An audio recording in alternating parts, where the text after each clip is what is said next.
तो राम कथा बड़ी पवित्र है, जनमानस का कल्याण करती है। परंतु राम कथा जब तक आप भगवान शिव जी से अनुमति नहीं लेंगे तब तक आपको राम कथा में प्रवेश नहीं मिलेगा। क्योंकि राम कथा को किसने रच करके रखा? रच महेश निज मानस राखा, पायस समय शिवासल भाखा। महादेव ने प्रभु का चरित्र अपने हृदय पटल पर अंकित किया है, और जब महादेव की अनुमति मिलेगी तभी जाकर के कोई राम कथा कह सकता है। अब सुनिए, ऋषि मुनि ज्ञानी ध्यानी परम विद्वान की संगति में रहने वाले गोस्वामी बाबा तुलसीदास, उन्होंने सभी की वंदना की। बंदहु गुरु पद पदुम परागा, सुरचि सुबास सरिस अनुरागा। बंदहु प्रथम महीश्वर चरना, मोह जनित संशय सब हरना। जलचर थलचर नभचर नाना, जे जड़ चेतन जीव जहाना। और लिखा, बहुरी बंदी खल गन सति भाए, जे बिनु काज दाहिने बाएं। गोस्वामी बाबा तुलसीदास ने सभी की वंदना की, देवताओं की वंदना, देवियों की वंदना, गणेश जी की वंदना, कार्तिकेय की वंदना, अयोध्या की वंदना, अयोध्या की गलियों की वंदना, राम की वंदना, राम के नाम की वंदना, सरयू की वंदना, तीर्थों की वंदना। सुमिरत राम नाम रघुबर को, हेतु कृषाण भान हिम कर को। बाबा ने किसी को छोड़ा ही नहीं, सबकी वंदना। और वंदना करते करते सठों की वंदना की, मूर्खों की वंदना की, दुष्टों की वंदना की। सठ सुधरई सतसंगति पाई, पारस परस कुधात सुहाई। और देखो, भले जो देवता हैं उनकी तो एक एक चौपाई वंदना की, और जो दुष्ट हैं उनकी दुई बार वंदना की। बहुरी बंद खल गन सति भाएं, जे बिनु काज दाहिने बाएं। इन खलों की दो बार वंदना क्यों की? बहुरी लिखा है, बहुरी। दूसरी बार वंदना इनकी क्यों की?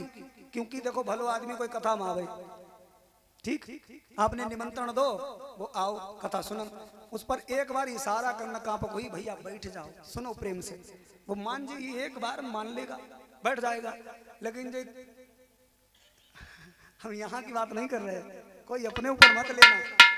जो खल होते हैं, खल दुष्ट, पहली बार शराबी धुंधकारी प्रकृति के, उन्हें जानबूझ के उन्हें नहीं बुलाओ, क्योंकि वे शराबी हैं, दुष्ट हैं, विचारी हैं, गलत कर्म में प्रवीण रहते हैं, उन्हें नहीं बुलाया गया। लेकिन भाई तहु आई गए, अब उन्हें एक बार कहा, वह मानते ही नहीं, तो दोबारा उनके लिए, दोबारा नहीं, उनके लिए फिर हर प्रकार से साम दाम दंड, यानी पुलिस तक बुलवानी पड़ जाती है हमारी कथाओं में भगवान की दया से।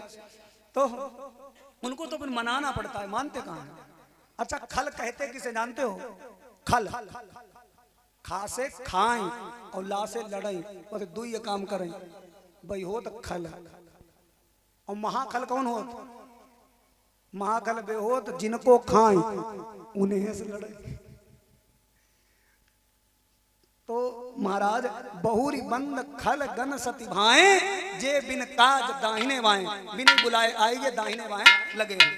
अच्छा, बंदों संत असज्जन चरना, दुख प्रद अभय बीच कछु बरना। बिछुरत एक प्राण हरि लेहि, मिलत एक दारुण दुख देहि। अच्छा, लिखते लिखते वंदना करते करते उन्होंने महाराज कहा, ध्रुव सगलान जपेऊ हरि नाऊ, पायऊ अचल अनुपम ठाऊ। भगवान के नाम में इतनी बड़ी शक्ति है साथियों, कि हनुमान जी ने राम को अपने बस में कर लिया। कौन सा साधन किया हनुमान जी ने? श्री राम जय जय राम, श्री राम जय जय राम। केवल राम नाम का जाप किया। बजरंगबली के मुख से हमेशा राम नाम की ध्वनि निकलती है, और जो राम नाम निरंतर जपते रहते हैं उनको परमात्मा अवश्य प्राप्त होते हैं, परमात्मा उनके वशीभूत हो जाते हैं। सुमिरि पवन सुत पावन नामू, अपने बस करी राखे राम। कोई राधा राधा जप रहा है। इस समय हमारे वृंदावन के बहुत ही प्रसिद्ध संत, बड़े ही महाराज, उनसे जुड़ रहे हैं लोग, प्रेमानंद जी महाराज, बड़े अच्छे प्रकांड विद्वान हैं, हर विषय का उनको बहुत अच्छा ज्ञान है। अब वो एक नाम सिद्ध कर चुके हैं, राधा राधा राधा राधा राधा राधा राधा राधा। उनके मुखार बिंद से महाराज हमेशा राधा राधा ही निकलता है। तो किसी के मुखारबिंद से राम राम निकलता है। अब कोई कहते कि राधा नाम लेने वाले श्रेष्ठ हैं, राम नाम लेने वाले महाराज नीचे पायदान पे। नहीं, एक नाम में निष्ठा जमा लो। भगवान के अनेक नाम हैं, उनमें से कोई एक नाम आप गुरु मंत्र से प्राप्त कर लो। जो गुरु की इच्छा होगी वो आपको देंगे। यदि नहीं गुरु दीक्षा ली है, फिर भी आप किसी एक नाम पर आप अगर निष्ठा जमा करके उसका जाप करेंगे तो महाराज वही शक्ति मिलेगी जो राधा नाम में है। देखो, रा से राधा और माँ से माधव, तो जो राम कहते हैं वो भी तो राधा माधव ही कहते हैं, अच्छा, राधा, राधा के बिना है श्याम आधा, और जो आधा है वो राधा है। भाई, राधा के बिना है श्याम आधा। जब आधा है तो फिर आधा कहाँ है? बोले आधा राधा है। जब आधा राधा है महाराज, जब दोनों पास पास होते हैं तब होता है श्याम पूरा। इसलिए राधा के बिना रहता है अधूरा। तो भगवान ने इस धरा धाम पर राधा और कृष्ण के रूप में अवतार लिया। इन दोनों में शरीर अलग अलग हैं, आत्मा दोनों में एक है। जैसे सीता और राम ये दो रूप हैं, परंतु इनमें महाराज भेद नहीं है। बंदों सीता राम पद जिन्हीं परम पद खिन्न, गिरा अर्थ जल बीच सम। महाराज, जैसे तरंग जल की ही है और जल में ही तरंग है। कोई जल से तरंग को अलग कर सकता है? जब जल होगा तभी तरंग बनेगी, जब तरंग होगी तो समझ लो जल है। तो इनमें कोई भेद नहीं है। इसलिए कोई भी एक नाम निरंतर जाप करो। उठते बैठते खाते पीते सोते जागते, खेत खलियान मकान दुकान कहीं भी हो। कुछ लोग कहते हैं नहीं, घर जाएंगे तभी भगवान की आरती पूजा प्रार्थना करेंगे। अरे तुम किसान हो, तुम खेती बाड़ी करते हो, तुम्हें इतनी फुर्सत नहीं मिल पाएगी कि तुम घर में जाकर के स्नान ध्यान करके तब जाकर के भगवान का भजन रात्रि में करो। अरे तुम खेत की मेड़ पर बैठे हो, बस वहीं भगवान का भजन शुरू कर दो। घर जाने की आवश्यकता थोड़ी। भगवान तो कण कण में है। हरि व्यापक सर्वत्र समाना, और प्रेम तो प्रकट हो ही मैं जाना। ये धूप बत्ती, ये कलावा, ये नारियल, ये जितनी भी सुविधाएं लगाई जाती हैं, ये सुगंध भगवान को मिलती हो या ना मिलती हो वो तो एक अलग बात है। लेकिन यदि आपके आंखों से आंसू बह रहे हैं, आपके हृदय में भक्ति है, तो परमात्मा भाव पर रीझ जाते हैं। बोलो गोविंद भगवान की। और बिना भाव रीझत नहीं नटवर नंद किशोर। एक गांव में एक बेचारे बड़े ही हल्के कम दिमाग के थे, और चार भाई उनके बड़े थे।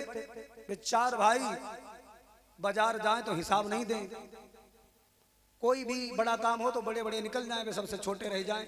तो उनकी धर्म पत्नी जो थी वे एक दिन खींच गई, कहने लगी, सुनता हो जो तुम गोबर कूड़ो उठाओ रहो, जब बड़े बड़े चले जाते हैं अब कोई हिसाब किताब ना दे पैसन को, तुम नहीं जा सकते बाजार।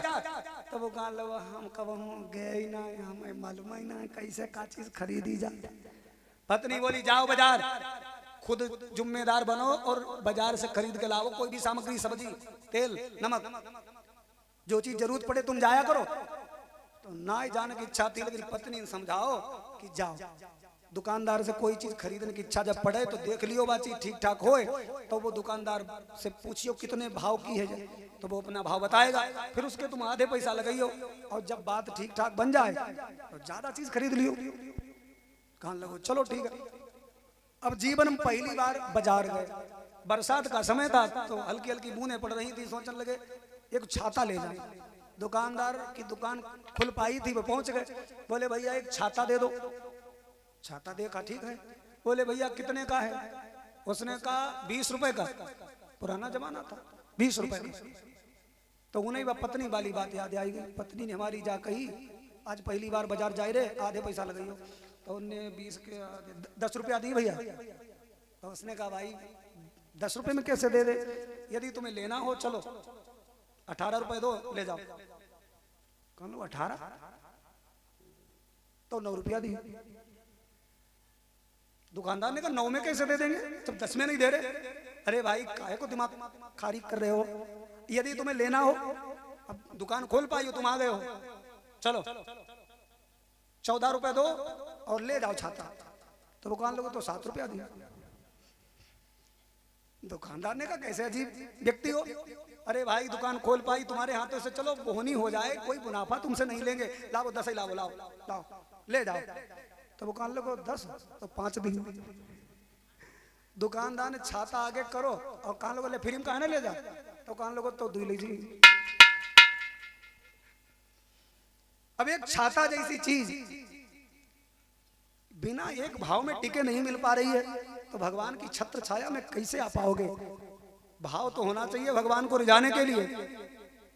भावना में भावना हो वो भावना बेकार है, और भावना में भाव हो तो भव से बेड़ा पार है। भाव बिन सुनी पुकारे मैं कभी सुनता नहीं, और टेर भक्ति भाव की करती मुझे लाचार है। बांध लेते भक्त मुझको प्रेम की जंजीर से, इसलिए इस धरा पर होता मेरा अवतार है। तो भाव से जो भी नाम पुकारोगे भगवान दौड़े चले आएंगे।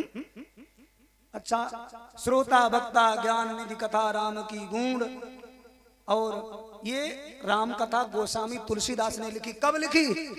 जब हमारे भारत देश के ऊपर मुसलमानों का राज्य था, बादशाह अकबर का राज्य था, संवत 1631 में।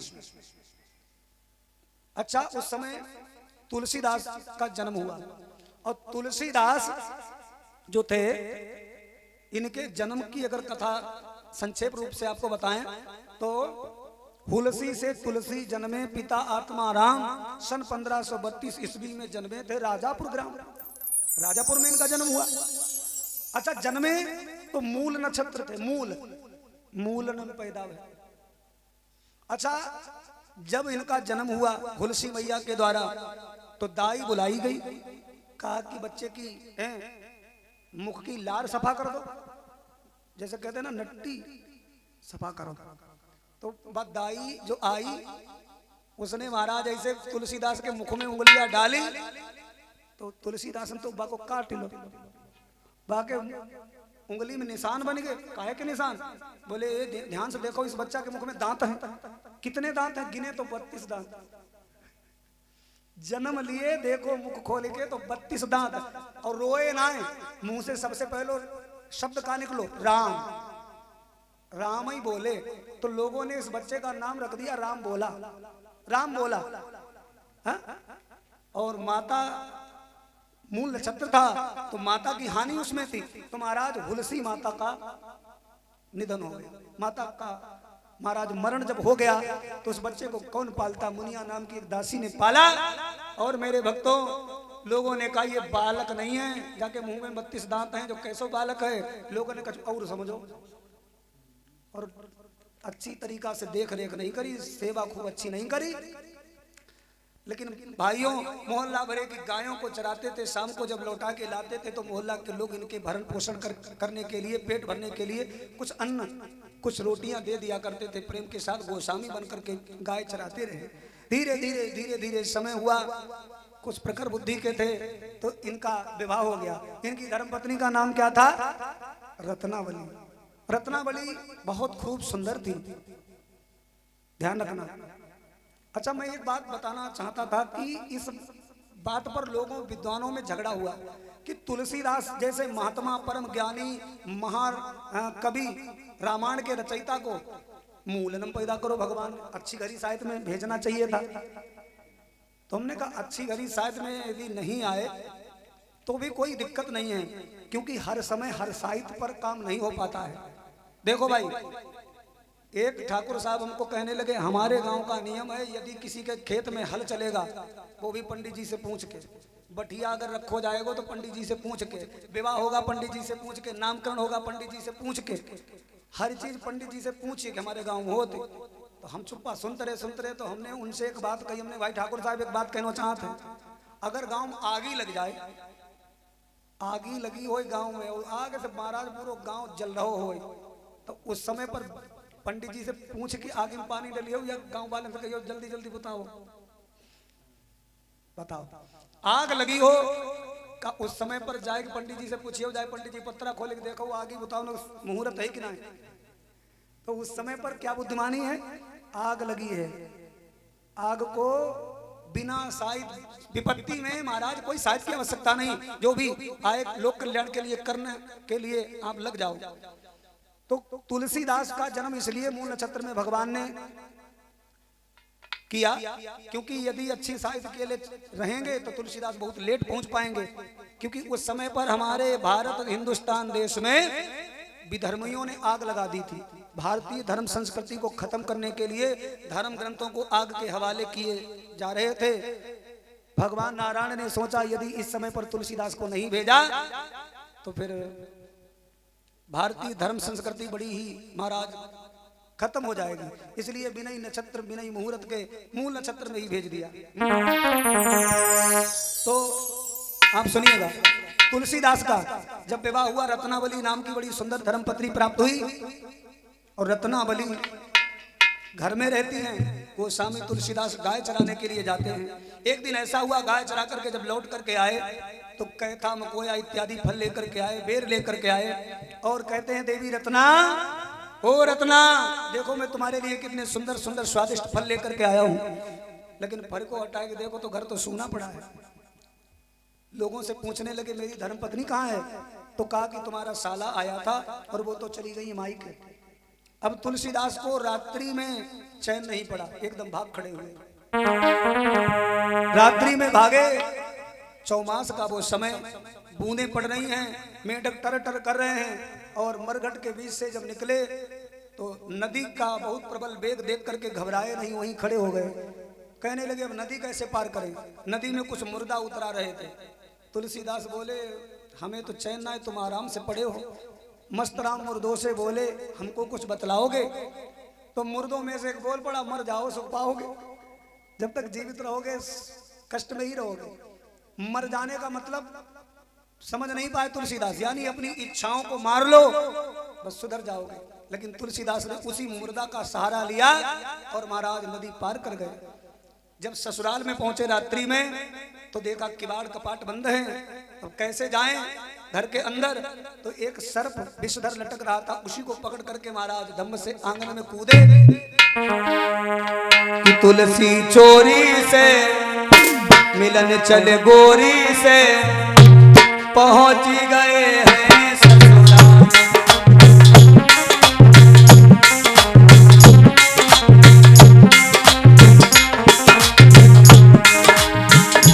अरे ये बंधन है प्यार का, तुलसी चोरी से मिलन चले गोरी से, पहुंच गए हैं ससुराल।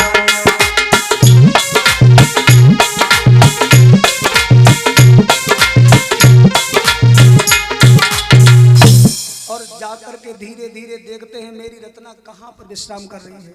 और जैसे ही महाराज पहचान लिया तो रत्नावली ने देखा कि हे पतिदेव तुम रात्रि में आए। तुलसीदास कहने लगे मैं तेरे बिना रह नहीं सकता। कहते ना कामी नारी प्यारी जी, लोभी प्रिय जिमी दाम। जैसे लोभी व्यक्ति की चमड़ी चली जाए दमड़ी नहीं देते हैं, तो इस प्रकार से तुम मेरे लिए प्रिय हो, मैं तुम्हारे बिना रह नहीं सकता। रत्ना तुम मुझे छोड़ के क्यों चली आई। रो रहे हैं, रो रहे हैं। पत्नी ने कहा हटो उधर, रात्रि में तुम्हें बिल्कुल सबूर नहीं है, तुम रात्रि में चले आए। मेरे पिता मेरे भैया सब यहाँ हैं, वो कहेंगे कैसे आए, बहनोई साहब कहाँ से आए, कितने समय पर आए। तो मुझे बताते हुए बड़ी लाज लगेगी, तुम्हें बिल्कुल सबूर नहीं है। और उसने फटकार लगाई, लाजन लागत आपको दौरे आयु सा,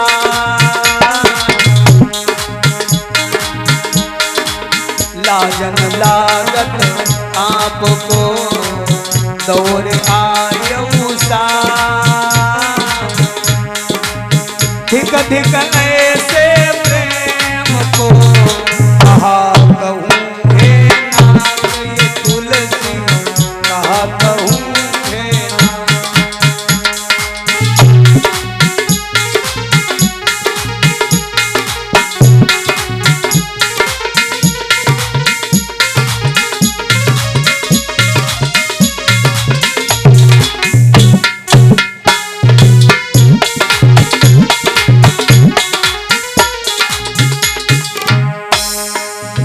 अस्थि चरम में देह में ऐसी प्रिय ऐसी जो श्री राम में होती ना भवती तुलसी होती ना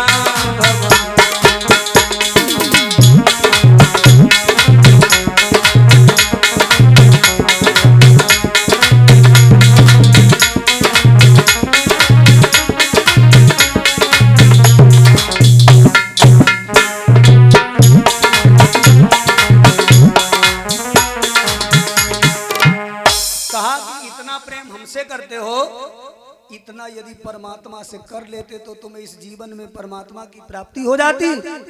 हार्ट मांस के इस शरीर पर प्रेम का जाल बिछाए हो।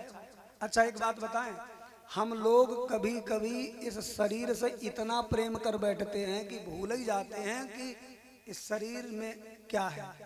भाई अगर देखा जाए तो पैकिंग अच्छी है, अंदर यदि थोड़ी देर नाक ना सफा करो तो नाक से गंदगी, आँख ही ना सफा करो तो आँखें से गंदगी, अगर मंजन ना करो तो दांत बदबू देने लगे, अगर तेल फुलेल ना डालो तो महाराज बाल बिंटे बिंटे।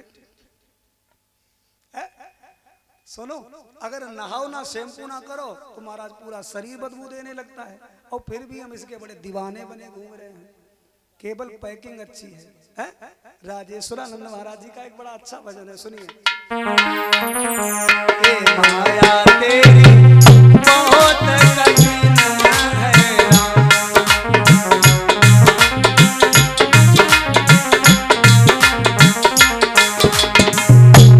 कैसी कठिन है? अरे रक्त मांस हड्डी के ढेर पर चढ़ा हुआ है चांद, रक्त मांस हड्डी के ढेर पर चढ़ा हुआ है चांद। देख इसी की सुंदरता, अरे देख इसी की सुंदरता हो जाती नींद हराम। हे माया तेरी बहुत कठिन है।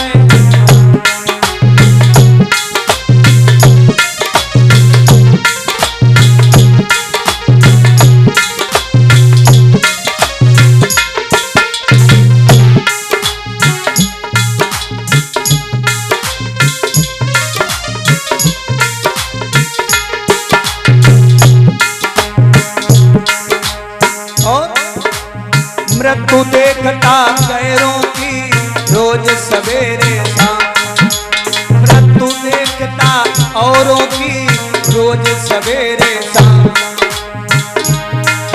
और भवन बनाता ऐसे जैसे,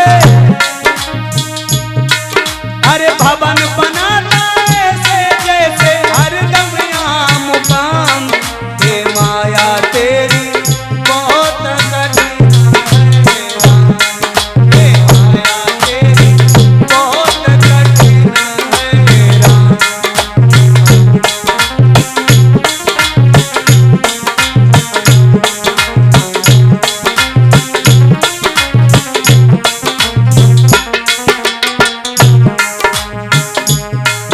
अरे करता नित्य विरोध क्रोध का कहता गलत परिणाम,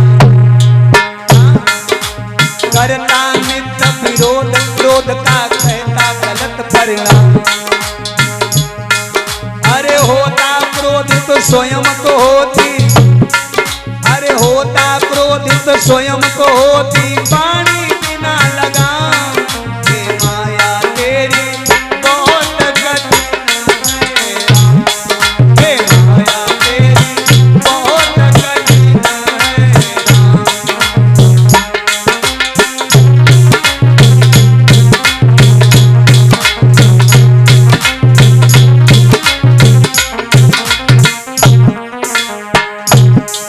अरे राजेश्वर प्रभु तुम करुणानिधि मायापति है ना, राजेश्वर प्रभु तुम करुणानिधि मायापति है ना। अरे नाथ निबेरो अपनी माया, नाथ निबेरो अपनी माया जीवन में विश्राम। हे माया तेरी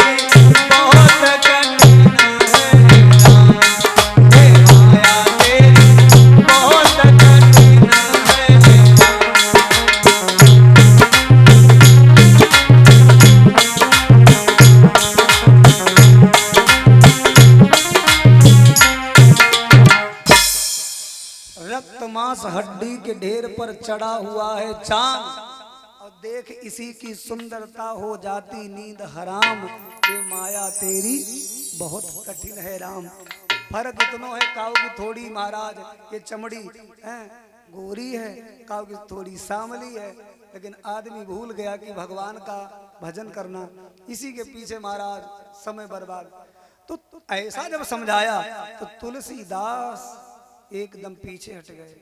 बोले जिसको मैंने इतना माना और उसने मुझे ऐसी डांट फटकार लगाई, हाथ जोड़ लिए, देवी मुझसे बहुत बड़ी गलती हो गई, तुमने सही कहा। इतना प्रेम यदि परमात्मा से मैं करता तो वो भी हम पर प्रसन्न हो जाते। तुम तो मुझे डांट रही हो, आज से तुम मेरे लिए मेरी गुरु के समान हो। और तुलसीदास ने फिर मुड़ के नहीं देखा, चले नरहरि दास गुरुदेव के चरणों में जाकर के गिरे और कहने लगे मुझे बचा लो, मैं बड़ा कामी हूं, बड़ा अपराधी हूं। गुरुदेव ने कहा कोई बात नहीं, भगवान के दरबार से जुड़ जाओ तो महाराज स्वीकार कर लो कि मैं भगवान का भक्त हूं, और परमात्मा की संगत में लग जाओगे तो तुम्हें ज्ञान की प्राप्ति हो जाएगी। और तुलसीदास फिर महाराज गुरु कृपा से इतने महाप्रकांड विद्वान बने जिन्होंने महाराज संवत 1631 में बड़ा ही सुंदर पवित्र पावन मानस रूपी ग्रंथ दिया समाज को। अब इस कथा को मैंने एक जगह कह दिया तो वे बाद में हमसे बोले कि भाई शास्त्री जी, तुलसीदास पहले तो कछू नहीं रहा है, पत्नी फटकार होते हैं, तुलसीदास बन गए, विद्वान बन गए, महाकवि। तो हमने कहा भैया अगर पत्नी के फटकारन से कोई तुलसीदास महाज्ञानी बन जातो तो आज जब कलयुग में घर घर में तुलसीदास होते। ऐसी कौन सी पत्नी है जो अपने पति को नहीं फटकार देती? देखो इंस्पेक्टर कलेक्टर डीएम एसडीएम कथावाचक कुछ भी सही, और दुनिया के लिए के तो पूजनीय हो, दुनिया के महाराज को के तो बड़ो बादशाह बन के रहा है, लेकिन घर में तो धर्म पत्नी की ही चलती है, घर में तो धर्म पत्नी की ही चलती है, ध्यान रखना। क्योंकि तात्पर्य यह है कि तुलसीदास एक जन्म के नहीं है, ये तुलसीदास पूर्व जन्म में महर्षि वाल्मीकि ही थे। तुलसीदास महाकवि वाल्मीकि थे त्रेता युग में, उन्होंने महाराज संस्कृत में महाकाव्य श्री रामायण का, महाराज वाल्मीकि रामायण का लेखन कार्य किया। परंतु कलयुग में पुनः परमात्मा ने उन्हें अवसर दिया और कहा कि अब अवधी भाषा में जाकर के मेरे चरित्र का बखान कीजिए। बोलिए वृंदावन बिहारी लाल की जय हो, सच्चे दरबार की जय हो।